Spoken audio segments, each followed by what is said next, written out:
Hello? Can everyone hear me all right? Okay.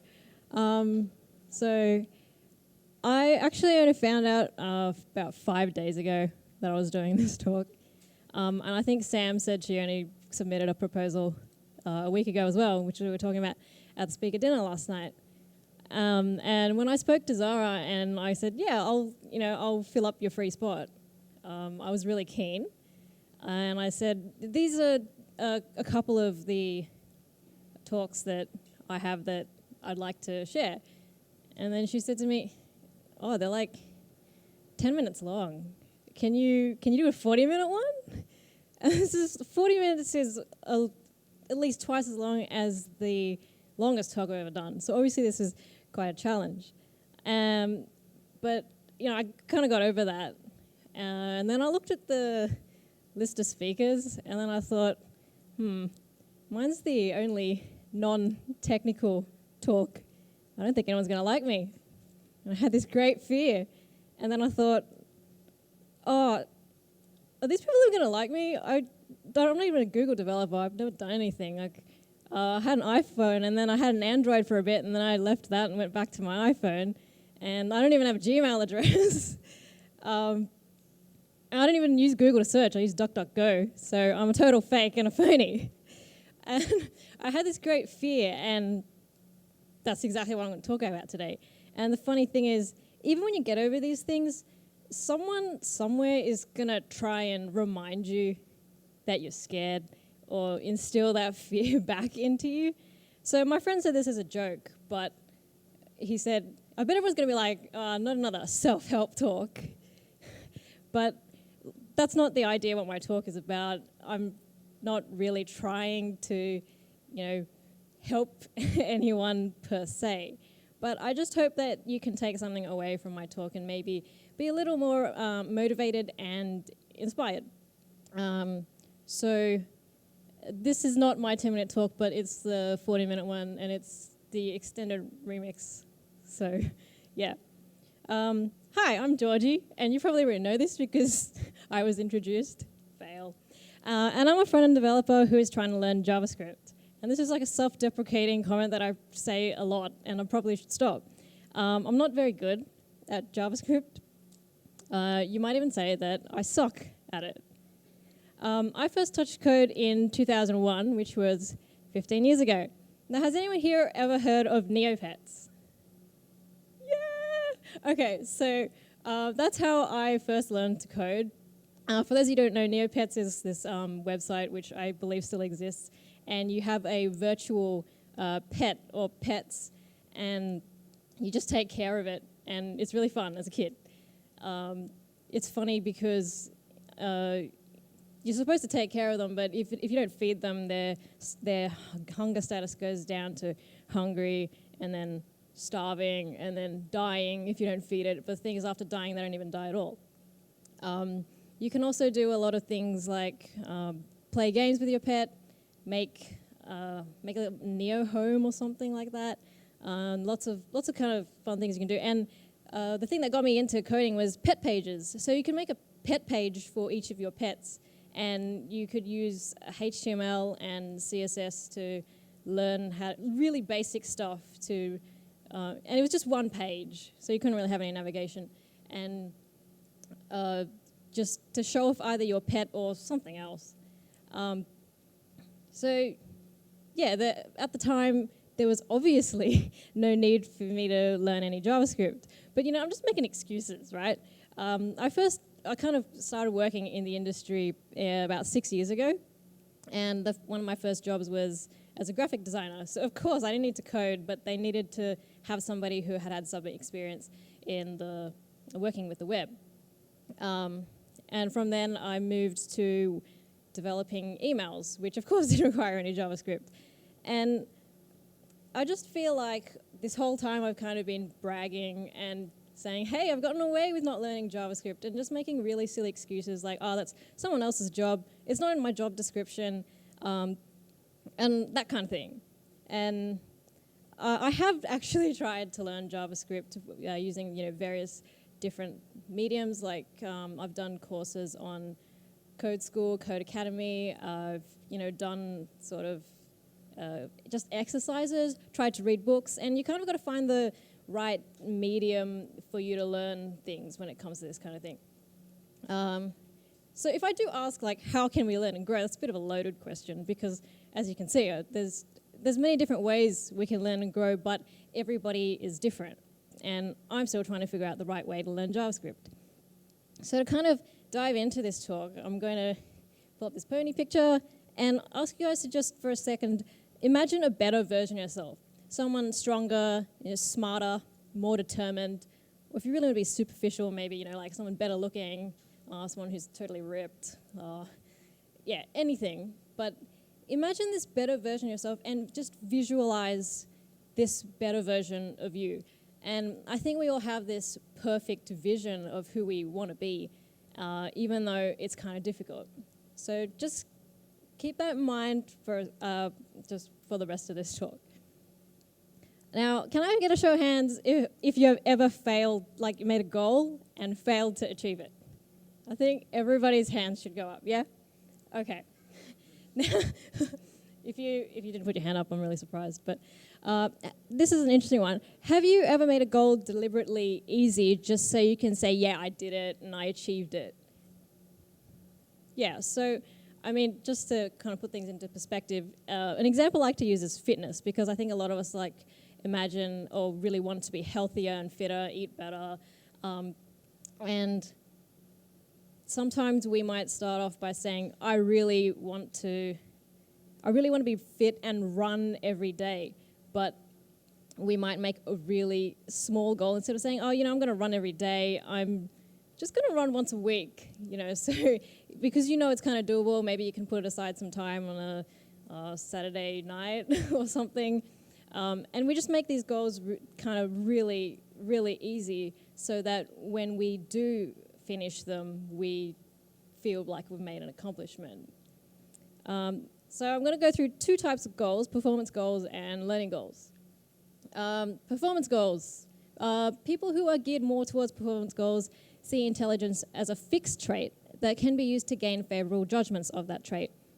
They tend to use their skills to demonstrate good performance, and the goal is simply to achieve success. So this quote explains a deeper meaning on why people make performance goals. Individuals with low assessments of their ability are often found to choose personally easy tasks on which success is ensured, or excessively difficult ones on which failure does not signify low ability, which sounds exactly what I was talking about.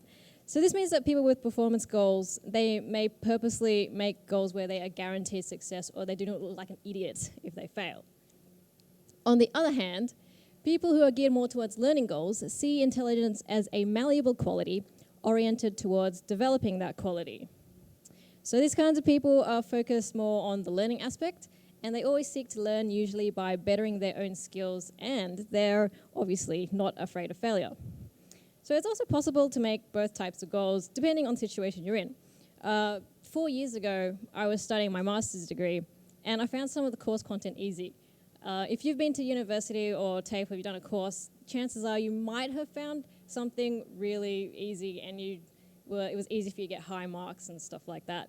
And there's nothing wrong with that. But for me, I wanted to use the kind of opportunity and the extra time to work on bettering the skills that I had and to also kind of try and gain new skills, specifically related to programming languages, because I was doing a subject that had HTML and CSS stuff I already knew, and I just wanted to kind of expand my knowledge.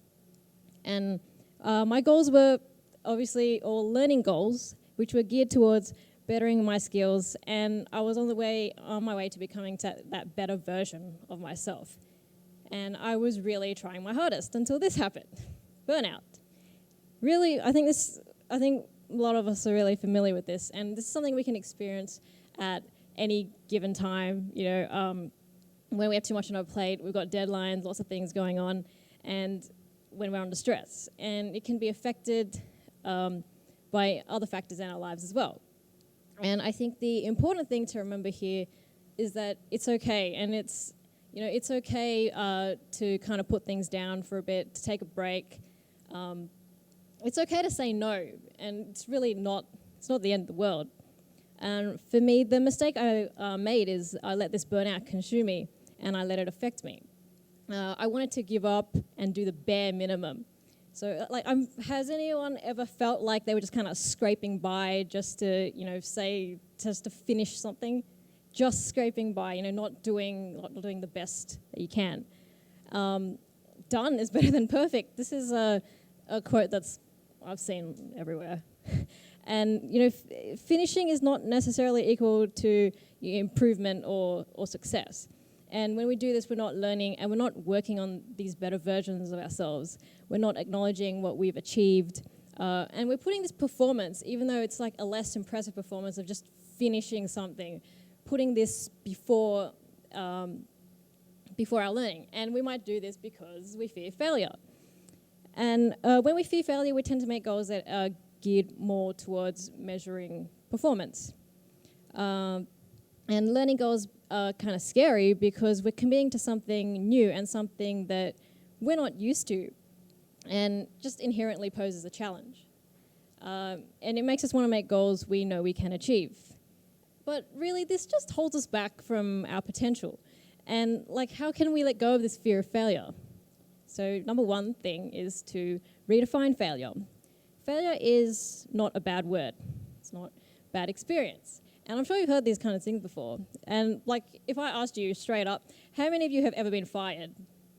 I don't know if anyone would want to put up their hand, right? Because fired is such a brutal kind of word. People say things like, I was dismissed, I was let go, I lost my job, I was made redundant. And these things sound kind of a lot less harsh and brutal than I was fired. My personal hate is I got sacked. People don't want to open up and talk about this because fired just sounds like you're a huge failure. Zach Holman was a developer at GitHub for 5 years, and he posted a vague tweet when he was fired, and this vague tweet didn't really show that what happened, really. And people wished him well, but really 2 weeks later he wrote that he had been fired, and he just opened up about his experience. Emily Lamont, she was working as a designer at Squarespace, and although her story was kind of about how she was discriminated and she experienced racism at Squarespace, she still wrote that she was fired, and she used it as her kind of immunity to move on from this, what would normally be a terrible experience, but yeah. So what we need to do is be honest about failure. It's not something to be afraid of or ashamed of, and it's obviously possible that things can go wrong, whether it's our fault or not. It's an opportunity for us to ask all the questions, and this is probably something you've heard before as well, where did I go wrong? What could have I done better? Was it my fault? What went wrong here? And the thing about failure is if we kind of, we shy away from this letting go of this fear, it just becomes more difficult to accept. And instead of moving on, we're just going to keep trying to distract ourselves from this fear. Being terrible at something is the first step to being good at it. This is another one of those things that you just find on the internet that are slightly reworded and everyone's heard before. Not all successes will happen on the first go, and you're likely to fail at first. And in fact, you probably know that, and you're kind of doomed, right? But you can't afford to fear something that you're fated to experience in the first place. So it's okay to suck at doing stuff. So, the first time I built these pet pages for my Neopets, I was just having a really good time, and that's all I cared about. And I didn't realize that I was really bad at the time until later on when I got much better and looked back on that stuff. And I've seen a lot of talks by other creatives or people working in tech who go back and look at their old code and go, oh, I can't believe I did that. And we have a good laugh about it. But if that's because at the time we were definitely really passionate about what we were doing. If we were not that passionate, we wouldn't have really pushed ourselves to keep on learning, and then we wouldn't even have gone anywhere, and you wouldn't be in this place where you look back at how far you come, and now you can kind of laugh at where you were. So web development was not something I initially chose as a career, but it was just something I did on the side. And the thing is, with passion, I had other things I was passionate about and other things that I wanted to pursue. But I did go and look back at some of this stuff that I'd written 11 years ago, image maps, iframes. And at the time, I was really proud of this stuff. But I look back at it now and just laugh because it's just terrible. I can just stare at it and kind of probably should just shrink away. But what's funny is I just went to the top of this very same file and it's JavaScript that I copied and pasted from the internet. And it's funny because only when I looked at this 2 days ago did I realize that even though I don't really get to write a lot of JavaScript and I say that I'm not good at it, I read this and I kind of understand it now because of the courses I've done and the stuff that I've tried to do to learn. Just some more embarrassing stuff, copy-pasted CSS. This is stuff I wrote many years ago and I wouldn't write like this. Oh, there's even a custom cursor. I also forgot the hash on my background color. And yeah, wow. I don't know why I've specified body 3 times either, or why there's a random kind of arrow at the bottom. Background on removing the text decoration, underline or links seems to be a thing now. But I've come really far. And another thing that most people don't really know about me is that I used to be a ballerina. And when I started out, I was 10 years old, and that's actually considered quite an old age for someone to start doing ballet because you're not really flexible anymore and all this stuff to do with how you're just not flexible. And I really wanted to do ballet and I was very passionate about it, so I just kept on going. And so when I was held back a grade and asked not to do my exam because they were kind of worried I was going to fail, I didn't think much of it. I just cared that I was doing what I loved. And it was kind of funny because later on I got better and I ended up skipping a grade, so it kind of worked out evenly. I had to take a break from ballet for a year when I started university, and that kind of made me pretty sad because I didn't want to take a break and I wanted to keep doing what I loved. But after that I came back and I proceeded to do my teacher's certificate and finished everything, and that was something that I was really proud about. This is Misty Copeland. She's a ballerina who started out at the age of 13, and everybody told her, you're too old to start ballet. And now she's the first African-American woman to have been promoted to principal dancer in the 75 years that the American Ballet Theatre had been running for. And it's amazing. Another thing is, this is my favorite word ever because I can't say it. I keep saying it as politics because it makes sense, right? Because politics, political, right? But the people that know it's politics from politician, English. So I always bring this up because I clearly suck at saying this word.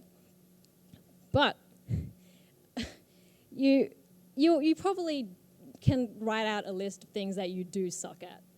And for example, I was so eager to tell people that I sucked at whistling because I gave it one little shot and then I couldn't do it. And then one day I'm pretty sure I was sitting on the toilet when I started trying to whistle, and my parents heard me and they were in complete shock because what they knew is that I couldn't whistle. And there are other things that I can't do, like I can't knit and I definitely cannot cook. And I'm aware at sucking at all of these things. But while you're aware, you don't want to get too engrossed in the fact that you can't do something very well. And, you don't want to get too engrossed thinking that sucking sucks. And there are some goals to be made that can reduce the suck. And if you get too caught up in thinking that everything that you suck, it kind of just stops you from learning in the first place. You can also suck at something even after being good at it. So a story I like to tell is about natural intelligence, which is something you might realize you have for a certain thing. So for me, it was maths when I was really young, and I just didn't study at all. And I thought, yeah, I'm really good at this. I'm going to not study, and I'm just going to get these really good marks. And in high school, I went to a gifted and talented school where I was put in this smart class. But then, because I didn't study, my grades slipped. And they ended up escorting me quite embarrassingly from this smart class to what we kind of like to call the dumb class. And, the thing I didn't do is, it doesn't matter, how naturally smart you are, how good you are at something, but, you can still suck at it later if you don't keep working on it. And the truth is, you have to keep trying to, you have to stop trying to avoid failure. Wait, is that what I meant? Basically, learning is continuous. And so with the example I just gave of how I used to be a ballerina, that was actually 6 years ago that I last danced. And a month ago, I picked up my point shoes and I put them on and I tried to do a pirouette and I nearly fell over. And, obviously I was really sad, but, when you kind of feel this failure coming on, you have to have self-compassion for yourself. We're really harsh on ourselves when we fail, and we become our, own worst critics. And although we might know we're going to fail and we're doomed and, this is totally going to happen, we're just so brutal to ourselves. And what we need to do is we need to be nicer to ourselves and treat ourselves the way we would treat a friend. If your friend was kind of, feeling a bit down about something, you wouldn't be harsh on them. You'd be encouraging. You'd try to make them feel better. And what you need to do is to kind of take a step back and to look at yourself, right? You need to have this self-compassion. And this is an interesting excerpt from an article that was based on a study about self-compassion and treating yourself kindly. People who are high in self-compassion deal more successfully with negative events such as failure, rejection, and loss than people who are low in self-compassion. Whether the problem is a minor daily hassle, a major traumatic event, or a chronic problem, people who treat themselves with compassion respond more adaptively than those who don't. So this is why it's important to have self-compassion when it comes to failure and shortcomings. Because sometimes we blame factors that are completely beyond our control, and this just becomes a barrier to our learning and a barrier for our growth. So what can we take away from some of these things I've said? So learning, although learning goals and performance goals are different things, they're kind of linked. Learning is a very important part of growing ourselves and retaining knowledge. Setting goals to learn actually has a positive effect on our performance. So I have a really supportive team at work. I've got a manager and a tech lead who really support me in trying to learn JavaScript because they know that that's kind of part of my goals. And I've been trying to learn JavaScript for the past decade, but what my one concern was that I was bringing the whole team down. And what my manager told me is that it's kind of like an exponential curve when you learn something. There's a bit of pain at the beginning, and it kind of takes a while to get somewhere, but then that kind of really pays off the more that time passes. And it just the more you learn, the better it kind of gets. So goals are for your benefit, not anyone else's. You're not really here to impress anybody except yourself. So next time you find yourself in a state of failure, just to recap, redefine the failure as something positive. Be as honest as you can about failure and why things happened the way they happened. It's totally okay to suck, but don't get too stuck in being okay that you suck, so that you don't let yourself go. If you have done something that may have caused you to fail, be nice to yourself. And remember that better version of yourself I told you to think about. Just remember that better version of yourself. How can we make better goals? Think again of that better version of yourself. This person keeps coming up. You should always think about him or her when you make goals, because that's what you're striving to do. And obviously we learned to choose to make learning goals over performance goals, because they're better and they help you learn, and you're not just trying to show someone that you can totally just do something. You need to make better. You make goals that help you be better than what you are now. So you have to push and challenge yourself. So if you want to learn how to cook, which is what I'm trying to do, even though I'm not trying hard enough, clearly, instead of trying to, cook just one meal every day, maybe try and cook all three. I don't know. I need to take my own advice.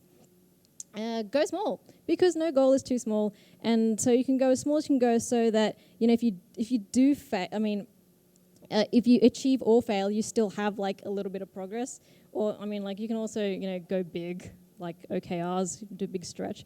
But this links right back to performance goals. You don't want to make goals just so you can complete them and be done with them.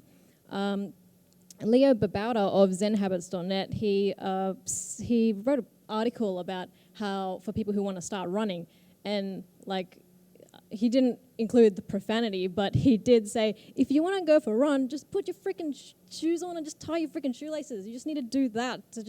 You don't need to get out yet. Just start really small.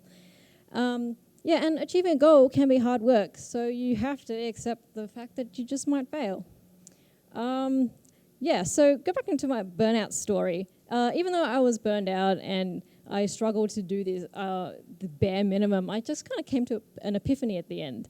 I was doing my last essay in the last weeks of my master's degree, and when I finished, I was like, actually, this is, I thought this is kind of shit.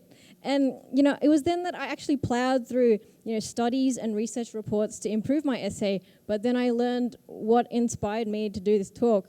And I wrote in that blog post at the bottom of this slide, that's the very post that I wrote after I kind of revised that essay that I wrote. And the thing is, I don't really care how well I did in that essay, but what I realized was that I benefited a lot more from, learning goals over performance goals. And now I'm doing this talk. Hooray. But, and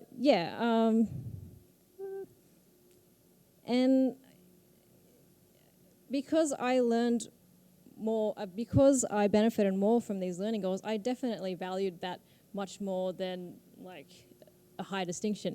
So next time you make a goal, think about what you'll learn, what new things you'll come across, how the way you think might change, how you'll become better, and what you will learn about yourself.